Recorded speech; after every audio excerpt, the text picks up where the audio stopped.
Hi everyone, I'm Daniel Lee, Project Coordinator at Jay Jung Architect. This is the second episode in our series on the building process, from feasibility study all the way to project completion. Today, we're diving into something that might sound dry, but is actually one of the most important parts of the early stages: land use and zoning. Last time we talked about what you should consider if you're thinking about becoming a building owner, and whether it's the right path for you. This time, we're going to the basics of the feasibility study, land use and zoning. Before you even think about buying a property, you need to ask yourself a few critical questions.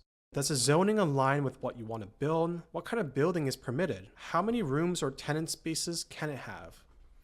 If the answer to the first question is no, then there's really no point in buying the property. So today, we're focusing on how land use maps and zoning regulations tell us what's actually possible. Municipalities use land use maps and zoning bylaws to control what can be built and where. But there's something a lot of people overlook. Right now, every city in British Columbia is undergoing a major planning update. These updates outline how regions should grow in terms of housing, transportation, jobs, and the environment over the next few decades. If you're looking to invest or build, understanding these updates can help you identify areas with strong future growth potential. To align with this regional vision, cities across Metro Vancouver are using Metro 2050 as a guide. This document acts as a regional reference, while each city follows its own version. For example, Burnaby, Surrey, Richmond, Port Coquitlam, and Port Moody call it the Official Community Plan, also known as the OCP.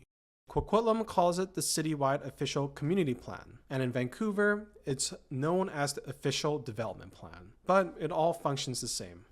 Each city has its own zoning system, but most make their maps and bylaws available online. For instance, if you're looking at a lot in Burnaby and see it's zoned for R1-SSMUH, that means it's a single-family zone under the new small-scale multi-unit housing policy.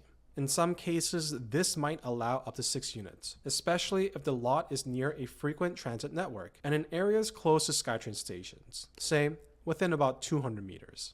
You may even be allowed to build something up to 20 stories high. We've covered these changes in detail in previous videos on Vancouver and Burnaby, so check out the links in the description if you want to learn more. But zoning doesn't just tell you what type of buildings you can construct. It also dictates how big it can be. That includes height limits, floor area ratio, building coverages, parking requirements, setbacks, and even mezzanine allowances.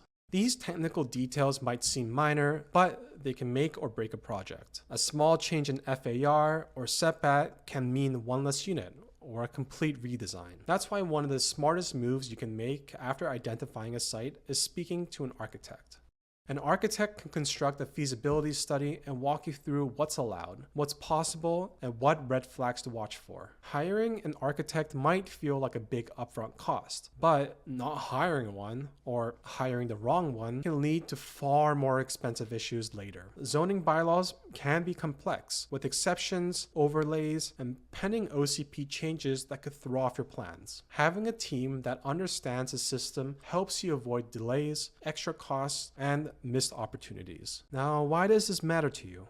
Because these updates are shaping which areas will become high traffic, high density zones, especially around transit-oriented development like SkyTrain stations. If you're planning to build a cafe, a rental building, or any income generating property, these updated land use maps can help you choose locations that are likely to see increased demand in the future. Overlooking this step could cost you significantly down the line. It's also wise to look into the history of the location. For example, if the tenant space used to be a cafe and you're planning on opening one as well, it's important to understand why the previous tenant left. Was it due to lack of customers?